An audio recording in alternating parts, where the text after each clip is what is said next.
With a population of a little over 24,000, Middleboro is the second largest municipality in Massachusetts by land area.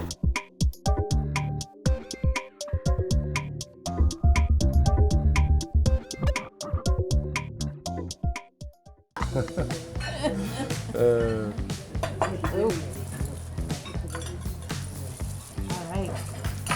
Okay. We're here with John Appesiti at the Appesiti restaurant. Yes. So tell me, John, how long have you had this place? We have been here for 32 years now. Okay, and was this a restaurant before, or No, did you have no. it built, or how did that? We built. I had my cousin with me and we opened it up. We built it 32 years ago. We opened up. And we've taken over, at least my family, for the last 27 years. So And you do breakfast? we do breakfast, lunch. We did do dinner before, but ever since COVID, everything has changed. So we're still doing good. I'm glad that I have my loyal girls with me here. And we're still... So you have a lot of people that have worked here a long time with you? yes, a lot of the people. That says a lot. And so what would you say if somebody was coming to town would be your specialties, or why would they come to your restaurant? At the end of the week, we do meatloaf sometimes. Wednesdays is American chop suey. Tuesdays is shepherd's pie. Oh my goodness. Yeah, Mondays is the rest day. That's good for you. Yeah, I mean, that's a lot. We take the rest day and we don't have to think. Right. So what are your hours, and when do you come in? We're here all day. Are you? Yeah. We're open at 7 on the weekends and 7:30 during the week. And as we move forward, hopefully we can adjust those hours, and we close 3 o'clock every day. Wow. Except weekends, except Sunday, And which is 1 o'clock, breakfast only. Oh my goodness. Yeah. And do you are you the cook, the only cook, or do you have no, help? I have my 2 sons, and we have some help. Oh my goodness. The majority of the stuff is done by the family. That's nice. Yeah, we cook basically Well, everything that goes through here is cooked by the family. Yeah. Wow. And Me it and my boys. sounds like you have a lot of comfort food and wide variety of We different sell a kinds. lot of chowder. Soups are very popular here. Corn chowder is a very popular one. And everything is homemade. Chicken soup, homemade. Wow. So we have good luck, and we have a big following. Like I said, I've been here 32 years. And she knows. We've serviced her father and her for years here, and her sister.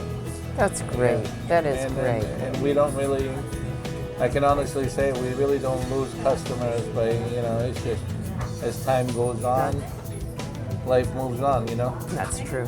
But we get the second and third generation, so. That's great. I've had people that their fathers were here, or their grandfathers, and then their kids came in, and now I have their kids. And I don't want to say some of them even 4th generation. Wow. Yeah, Wow. That's how I know that I'm starting to get old a little bit. Thank you very Yeah, I much. We're appreciate, eager to taste your food. It Oh, yeah. sounds like You'll it's be happy. delicious.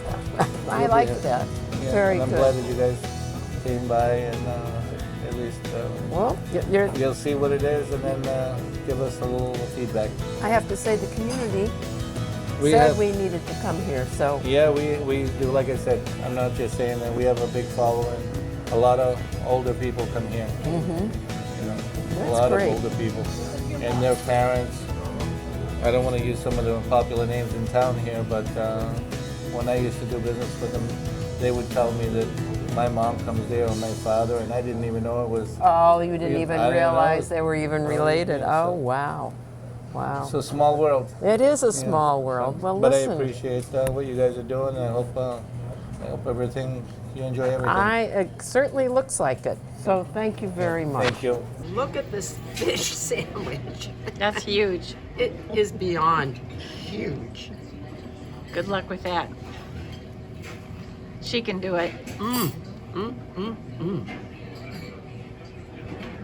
Good? Very good. It's got some coleslaw too to go along with it. It's delicious. All right. I'm up here. Where are you? Okay, Beth. What have you got there? I can't look at it yet. I have corn chowder. Everybody said it's good here. So let's see, because I love corn chowder.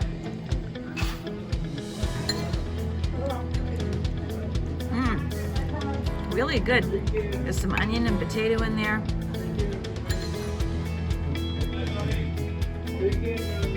Very good corn chowder. And a homemade What is that? chocolate chip. This is the last time I'm going to have in a really long time. I'm going to enjoy it.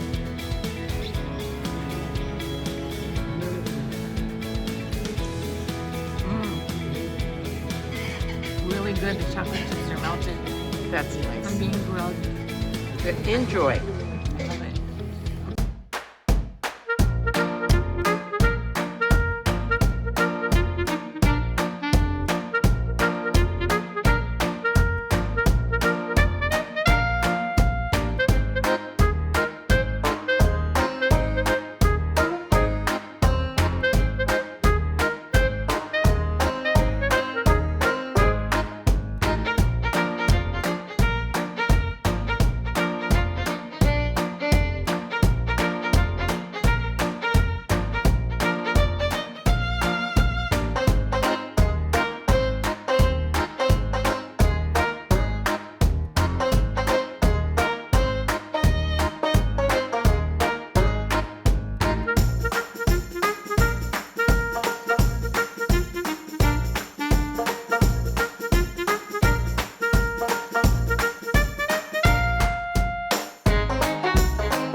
We're here with Dan Thompson at the Middleboro Historic Association. Can you tell me when this town was established? It was founded in 1669, incorporated. The Historical Association, as we are today, was founded as the Middleboro Historical Society in 1922. So it's been around for over 100 years. And the museum that we're at right now, the Middleboro Historical Museum, was started just over 60 years ago. And the building that we're in right now is one of two that were mill houses built in the 1820s. So they were housing for Colonel Peter Pierce's workers. He was a prominent businessman and philanthropist to the town, he and his family, who still benefit today from their foundation. Mm-hmm. What drew people to this? Well, area? we had two Mayflower pilgrims who came here, Francis Billington and Samuel Eaton, who came on the Mayflower as youngsters, and they settled here, and other children and grandchildren of the early settlers came here as well. There were the previous people here, the indigenous people here, were the Wampanoags. And at what is known today as Oliver Mill Park was Muddock on the Nemasket River, referred to as the place of fish, and as such, it was the summer home of Massasoit, known as Ossamequin, and his people from well before that time. When the first person recorded in our Middleboro history in 1619, Charles Dermer, came through here. The Wampanoag people were here at that time. We have people, famous people from Middleboro going back to the Revolutionary period, the colonial period. One being Deborah Sampson, who was our Massachusetts state heroine, who was raised here in Middleboro. She was born in Plimpton, came here at age 5, and was here up until into her 20s. When she decided she wanted to do her part for the American Revolution and signed on as Robert Shurtleff, who came to be known as the Robert Shurtleff, the female soldier. And she was the first woman to enter the Continental Army. She served very well for close to 2 years in the latter part of the war in New York. And also after her discharge, she was the first to get an honorable discharge as a female. And she was the first female lecturer in the country going around and speaking about her experiences in Boston and throughout New England and New York. Wow, she was a special person. she truly was. And was the first to get a military pension as well, which went on to her husband and her children, which doesn't even happen today in many cases. Very interesting. So, she was a teacher here in Middleboro and a weaver, and a very accomplished young woman, and we are proud to be a part of her heritage. On the other side of the fence during the time of the Revolution is Judge Peter Oliver, who was a loyalist, and but he was a prominent businessman here. Oliver Mill Park is where his colonial mills were, and there were several of them there. And it's the herring run there today is one of the largest in the nation. So tell us about Tom Thumb. Well, General and Mrs. Tom Thumb, probably the best known worldwide because they were the first superstar entertainers, and recognized so by P.T. Barnum, who Tom Thumb started with, and became famous and was known throughout Europe with by the crowned heads, introduced particularly by Queen Victoria, who was quite taken with him. And he was not a circus performer, as is commonly Oh, really? mentioned per se. In fact, P.T. Barnum didn't start the circus until 1878. It was his retirement project, actually. Prior to that, he had the two museums in New York, the American Museum, burnt down twice also. But it was like the Disney World of the day. It was the place to go. And Tom Thumb performed there. He was taken on at age 4 by P.T. Barnum. And being 4 years old, and he hadn't grown, but it didn't look unusual to be 4 for the height that he was at the time. So P.T. presented him as General Tom Thumb, age 11. But he was precocious enough to be able to carry it off. And he was an entertainer.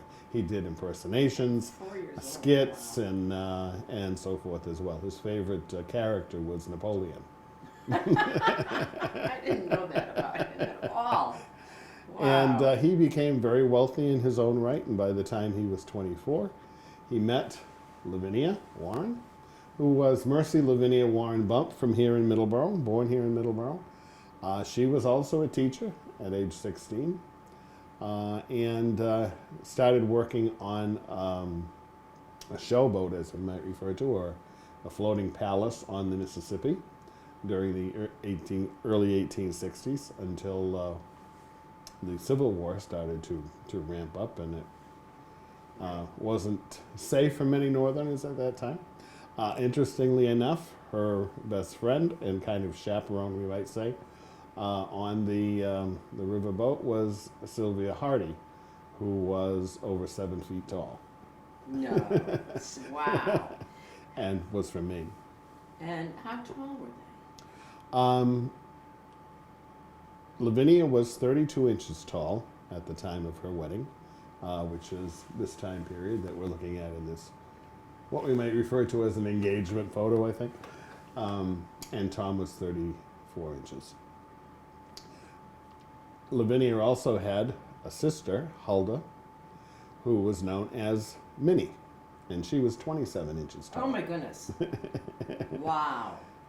Both of them had proportionate dwarfism, as did Tom as well, which meant they were perfectly formed, but smaller in stature. That's little people. But it wasn't simply the fact that they were little people, but they were both entertainers. As Lavinia on the showboat, she sang, danced, held levees or meetings or events and so forth. So they became very prominent, and after a 3-year world tour after their wedding in New York City, which was the premier social event of the 1860s, and something that people in wartime were looking to focus on something good as well. So it became a very large thing, even putting the Civil War off the front page of the Harper's Weekly newspaper. Wow. And they traveled around this country and in Europe. And from 1869 to 1872, they did a 3-year world tour, taking them across the country. They were some of the first people, just the month after the Golden Spike was driven for the Transcontinental Railroad, they were riding on that across the country. And went to the West Coast, up and down the West Coast from Oregon and California and so forth, across to Japan and down to Australia and all the way around really to Italy amazing and travel in those times. Yeah, I mean, it's not like, that's a lot this day and age. Can you imagine? Like 1,500 performances they did around the world. I never missed one, presumably. And 3 years later, returned to New York.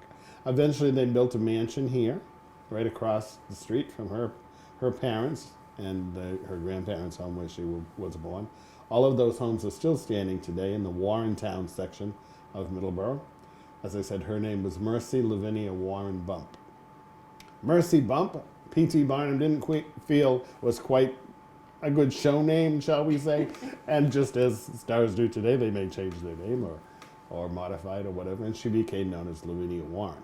Likewise, Hulda Pierce Bump became Minnie Warren, Warren being her mother's maiden name.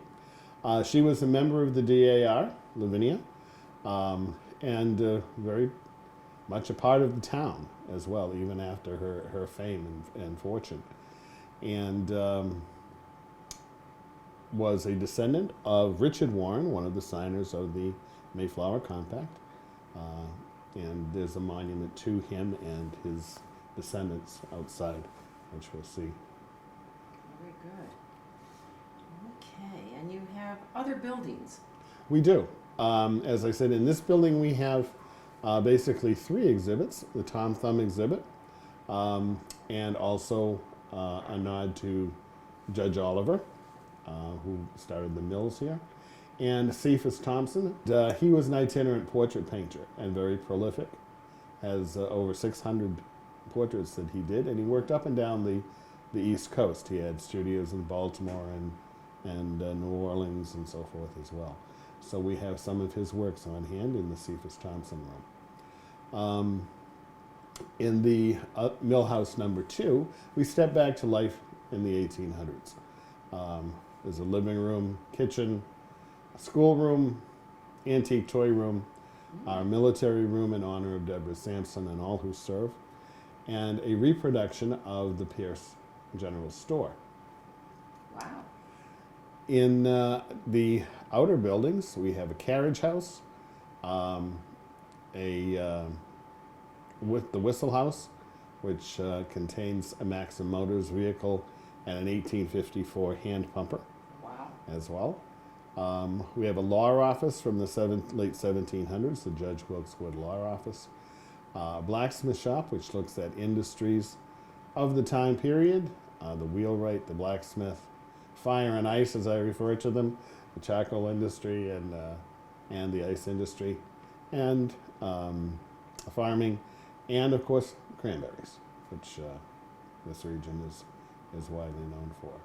And the oldest thing on our property is associated with Deborah Sampson and also Benjamin Franklin, because it was the outhouse, or the necessary, from the Sprout Tavern. The Sprout Tavern stood out in East Middleboro, which was the center of town at one time, the Green.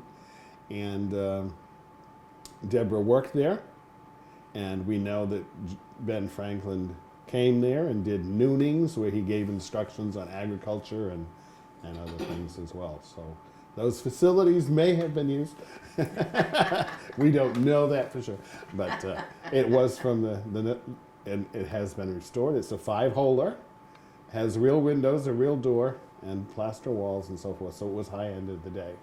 But of course, the tavern was just as we do today. When you're traveling down the pike, Yeah. you stop for the restroom or whatever, and certainly that was there. So the 5 holes, there are 3 for adults, 2 for children. Men and women obviously didn't use them at the same time. I have a question. So were these mill buildings, are they original buildings? And were they here or were they moved here? They were here. This building and Millhouse 1 and Millhouse 2 were built here. Okay. And the other buildings that are on the property, were they built to be replicas or were they moved? The outhouse that I referred to was moved here from East Middleboro. The law office stood on the corner of routes 105 and 28, which is Walgreens today, but prior to that it was Fernandes Supermarket. And Joe Fernandes was approached by Lawrence Romaine to get the law office from the Judge Wilkes Wood house to donate it, and it was brought here. The Whistle House from the mid-1800s was also moved here from the west side of town, across the tracks. And the carriage house was built to be reminiscent of the carriage bays at the Pierce store, which is still standing as a building off to our left over here. And Tom Thumb, was that his stage name? Tom Thumb was, right, it was the name given to him, coming from the English story of Tom Thumb that had existed well before that, of a boy who was no bigger than your thumb. The name was given to him by P.T. Barnum. His name was Charles Sherwood Stratton.